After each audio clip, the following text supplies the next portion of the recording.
Hello friends, welcome to my YouTube channel Kant chemistry में। तो आज का वीडियो जो हम लेकर आए हैं वो 2023 में जो भी बिहार बोर्ड के एग्ज़ाम देने वाले विद्यार्थी हैं उन सब के लिए बेहद महत्वपूर्ण है।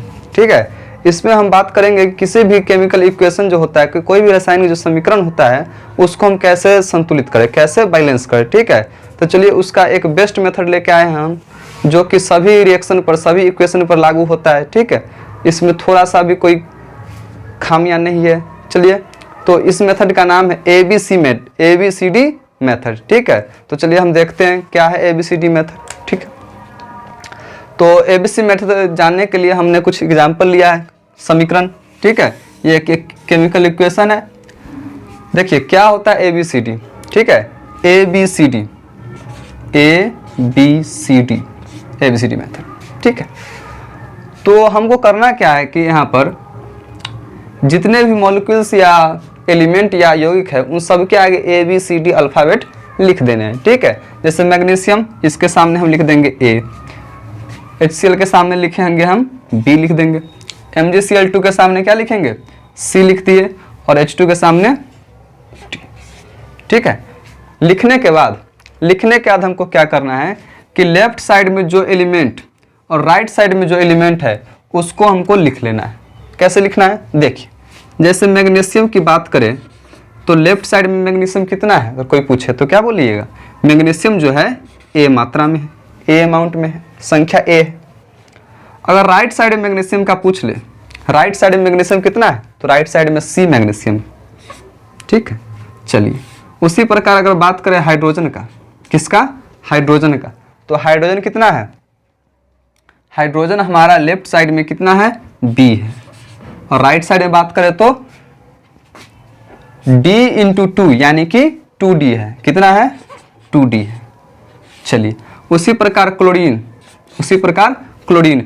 लेफ्ट साइड में जो है हमको कितना है, B है। ठीक है, और राइट साइड में हम कितना है क्लोरीन, 2C, 2C क्लोरीन है। ठीक है, अब इतना लिख देने के बाद क्या करना है, ये लिखने के बाद हमको जो भी अल्फ़ाबेट इस तीनों इक्वेशन में ज़्यादा बार आए, क्या है, ज़्यादा बार आए, उसको हमको मान लेना है एक। क्या मानना है, एक मानना। तो देखिए इसमें C है, इसमें C नहीं है, इसमें C है। ठीक है, यानी तीन इक्वेशन में से दो इक्वेशन में क्या है, C है, यहाँ भी B है, यहाँ भी B है, तीन में से दो इक्वेशन में क्या है, B। तो आप B या C किसी को भी एक मान सकते हैं, चलिए हम C बराबर 1 मान लेते हैं। C बराबर क्या मान लेते हैं, 1। आपको अपना से मान लेना है, कोई दिक्कत की बात नहीं है। C बराबर 1 मान लिए। जब C बराबर 1 माने तो A बराबर क्या हो जाएगा, A बराबर भी 1 हो जाएगा। ठीक है, और C बराबर 1 है, और C बराबर 1 है तो B बराबर यहाँ से क्या हो जाएगा, C बराबर 1 है, C का वैल्यू इसमें रख देंगे तो B का वैल्यू क्या आ जाएगा, 2 आ जाएगा। ठीक, और B का वैल्यू अगर इसमें हम रख दे, इस इक्वेशन में, इस समीकरण में अगर B का वैल्यू रख दे तो D का वैल्यू क्या आ जाएगा, रख के देख लीजिए, B का वैल्यू क्या आ जाएगा, 2 बराबर 2D।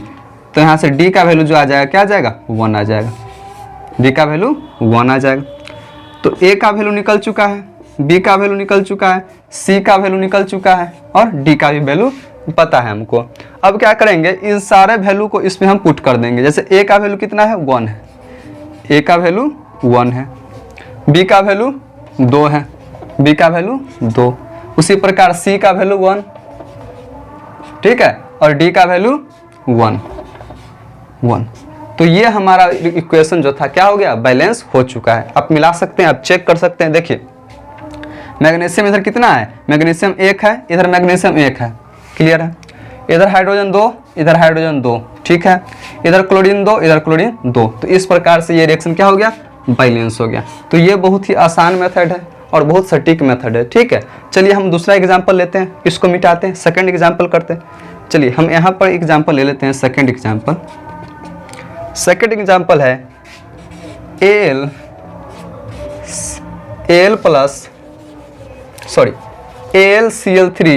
AlCl3 plus CaOH2 arrow AlOH whole 3 plus CaCl2 CaCl2, ये हमारे पास इक्वेशन है, ठीक है। AlCl3 plus CaOH whole twice AlOH whole 3 plus CaCl2। क्या करना है, सबसे पहले ABCD लिख देना है, ठीक है। इसके नीचे क्या लिख दो, नीचे भी लिख सकते हैं, साइड में भी लिख सकते हैं, ठीक है। तो हम नीचे भी लिख सकते हैं A, यहाँ पर लिख दो B, यहाँ पर लिखो C और यहाँ पर लिख दीजिए D, ठीक है। अब जितना भी एलिमेंट लेफ्ट साइड में उतना ही एलिमेंट राइट साइड में, उसको संख्या लिख देना है, ठीक है। जैसे लेफ्ट साइड में अगर एल्युमिनियम की बात करें तो एल्युमिनियम कितना है, A अमाउंट में है, ठीक है। और राइट साइड में एल्युमिनियम की बात करें तो कितना अमाउंट में है, एक अमाउंट में है, यानी A इजकल टू C हो जाएगा, A बराबर C। चलिए एल्युमिनियम का हो गया। अब लिखना है हमको क्या, क्लोरीन। किसके बारे में, क्लोरीन। तो क्लोरीन कितना है, लेफ्ट साइड में कितना क्लोरीन है, 3A क्लोरीन है, कितना है 3A क्लोरीन। और राइट साइड में क्लोरीन कितना है, तो राइट साइड में क्लोरीन क्या है 2D 2D। चलिए क्लोरीन हो गया। उसके बाद हम लिखेंगे क्या, कैल्शियम। कैल्शियम को देखेंगे तो कैल्शियम इधर क्या है, लेफ्ट साइड में कैल्शियम कितना है, तो लेफ्ट साइड में कैल्शियम B है, लेफ्ट साइड में कैल्शियम B है। और राइट साइड में बात करें कैल्शियम को तो राइट साइड में क्या है, D है, ठीक है। चलिए अगला बात करते हैं हम ऑक्सीजन का। किसका, ऑक्सीजन का। ऑक्सीजन जो है हमारा लेफ्ट साइड में कितना ऑक्सीजन है, 2 ऑक्सीजन 2B, ठीक है। और राइट साइड में ऑक्सीजन की बात करें तो राइट साइड में ऑक्सीजन हो जाएगा 3C, क्या हो जाएगा 3C, ठीक है।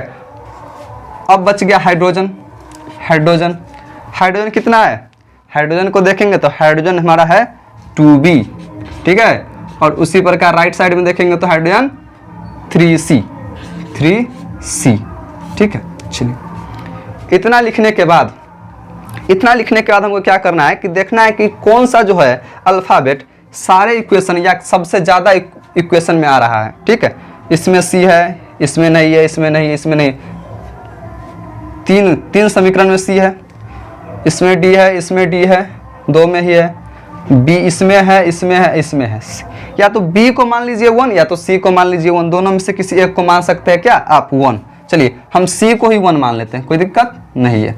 C को जब 1 मान लेंगे तो A बराबर क्या हो जाएगा, 1 हो जाएगा, ठीक। A बराबर 1। चलिए A बराबर 1 हो जाएगा। और यहाँ से B बराबर क्या हो जाएगा, B बराबर यहाँ से अगर हल कर लीजिएगा तो B बराबर हो जाएगा 3/2, B बराबर 3/2, ठीक है। और C बराबर 1 है। और D बराबर क्या हो जाएगा, A का वैल्यू इसमें पुट कर दीजिए तो D का वैल्यू क्या निकल जाएगा, D का वैल्यू निकल जाएगा 3/2, D का वैल्यू 3/2। A का वैल्यू पता है, B का वैल्यू पता है, D का वैल्यू पता है और C का वैल्यू पता है, ठीक है। अब क्या करना है हमको, देखिएगा यहाँ पर हमको फ्रैक्शन में आ रहा है, किस में आ रहा है, फ्रैक्शन में आ रहा है। तो कुछ नहीं करना, जब भी ऐसा आ जाए फ्रैक्शन में आ जाए तो आप करिए क्या कि फ्रैक्शन के नीचे कितना है, 2। तो जो भी फ्रैक्शन के नीचे हो उसका एलसीएम ले लीजिए। क्या लीजिए, एलसीएम ले लीजिए, एलसीएम। तो देखिए इसके फ्रैक्शन में 2, इसके फ्रैक्शन में 2, और 2 और 2 का एलसीएम कितना होता है, 2 होता है। तो क्या आ गया एलसीएम 2। अब 2 से सारे जितना वैल्यू निकला है अल्फाबेट का उस सही वैल्यू में क्या कर दो, गुना कर दो, ठीक है। तो इसमें 2 से गुना कर दो, इसमें 2 से, इसमें 2 से, इसमें 2 से, इन सभी में 2 से गुना कर दो, ठीक है। तो A में 2 से गुना करेंगे तो 2A, तो यहाँ पर क्या हो जाएगा 2, ये कट के क्या हो जाएगा 3, 2 से 2 कैंसिल 3, ये 2 से 2 कैंसिल 3, और यहाँ 2 से गुना मल्टीप्लाई हो जाएगा तो 2, ठीक है। चलिए तो अब जो हमारा फाइनल रिजल्ट आ गया, A का वैल्यू क्या आ गया 2 आ गया, B का वैल्यू 3, C का वैल्यू 2 और D का वैल्यू 3 आ गया। अब इन सारे वैल्यू को इसमें हम पुट कर देंगे और इस प्रकार से क्या हो जाएगा, रिएक्शन बैलेंस। चलिए करते हैं वैल्यू पुट। यहाँ पर 2 रख दो, B के जगह क्या रख दो 3 रख दिए, ठीक है। C के जगह 2 और D के जगह 3 रख देंगे, क्या रख देंगे 3 रख देंगे। अब चेक करने की बात है, चेक कर लीजिए। देखिए एल्युमिनियम इधर कितना है 2, इधर एल्युमिनियम 2 संतुलित है। इधर क्लोरीन कितना है 3 × 2, 3 गुना 2 यानी कि 6 है। और इधर क्लोरीन गिनते हैं कितना है CCl2 यानी कि 3 दूनी 6, क्लियर है, ठीक है।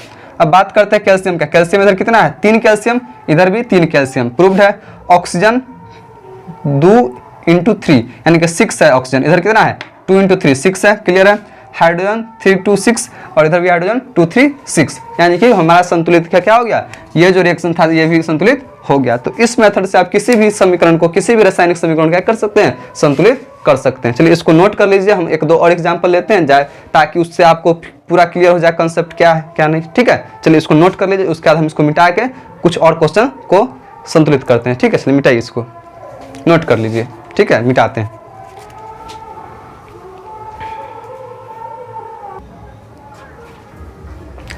चलिए हम इस क्वेश्चन को भी देख लेते हैं कि इसको कैसे हम संतुलित करना है, ठीक है। मेथड वही रहेगा ABCD मेथड। चलिए हमको क्या करना है कि जो एलिमेंट या यौगिक के सामने हमको ABCD लिख देना है। पहले हम A लिख देंगे, यहाँ पर B C और यहाँ पर D लिख देंगे, ठीक है। ABCD लिखने के बाद क्या करना है, जितना भी एलिमेंट लेफ्ट साइड में उतना ही एलिमेंट राइट साइड में, सबकी संख्या लिख लिए हैं, ठीक है। तो यहाँ पर क्या है, लोहा, लोहा कितना है A, लेफ्ट साइड में A है और राइट साइड में 3C, राइट साइड में 3C है, ठीक है। चलिए लोहा हो गया। उसके बाद हाइड्रोजन, हाइड्रोजन को अगर देखें तो लेफ्ट साइड में कितना है 2B, B इंटू 2 यानी कि 2B है।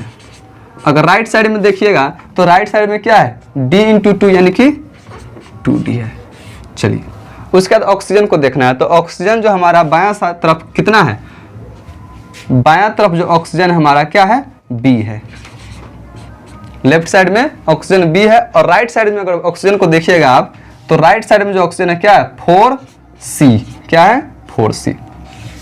इतना सब लिख देने के बाद आपको ये देखना है कि जो इन सब इतने सारे इक्वेशन जो बने हैं इसमें सबसे ज़्यादा कौन अल्फाबेट आ रहा है, तो सबसे ज़्यादा देखिएगा तो इधर C है, इधर C है, इधर B, इधर B, यानी C या B, C या B दोनों में से कोई एक को आप 1 मान सकते हैं। चलिए C नहीं, इस बार हम B को 1 मानते हैं, ठीक है। चलिए B को हम क्या कर लिए 1 मान लिए, B को 1 मान लिए, ठीक है। जब B को 1 मानेंगे तो देखिएगा यहाँ से B बराबर 1 रखे दें तो यहाँ से क्या हो जाएगा D बराबर क्या आ जाएगा 1, D बराबर 1 यानी B इजकल टू 1 हो गया और D इजकल टू 1।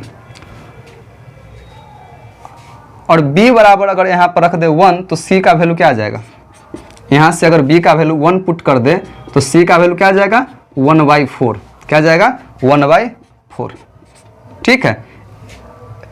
और A का वैल्यू क्या आ जाएगा यहाँ से 3/4, A का वैल्यू C का वैल्यू इसमें पुट करेंगे तो A का वैल्यू आ जाएगा 3/4। अब हमको करना क्या है, ये क्या आ गया फ्रैक्शन में आ गया और फ्रैक्शन में तो बैलेंस होगा नहीं, तो क्या करना है जो भी फ्रैक्शन के नीचे है उसका क्या करो एलसीएम ले लो। तो 4 और 4 का एलसीएम लीजिएगा तो कितना हो जाएगा 4 और 4 का जो एलसीएम हो जाएगा 4 हो जाएगा। अब ये जो 4 आया इसको जितना भी ये अल्फ़ाबेट है इसमें क्या कर दो गुना कर दो, ठीक है 4 से। तो B में 4 से गुना करेंगे तो क्या हो जाएगा B का वैल्यू 4 हो जाएगा, B का वैल्यू 4 और 4 से 4 कैंसिल, C का वैल्यू 1 और A का वैल्यू क्या हो जाएगा यहाँ से 4 से 4 कैंसिल हो जाएगा तो A का वैल्यू 3 हो जाएगा।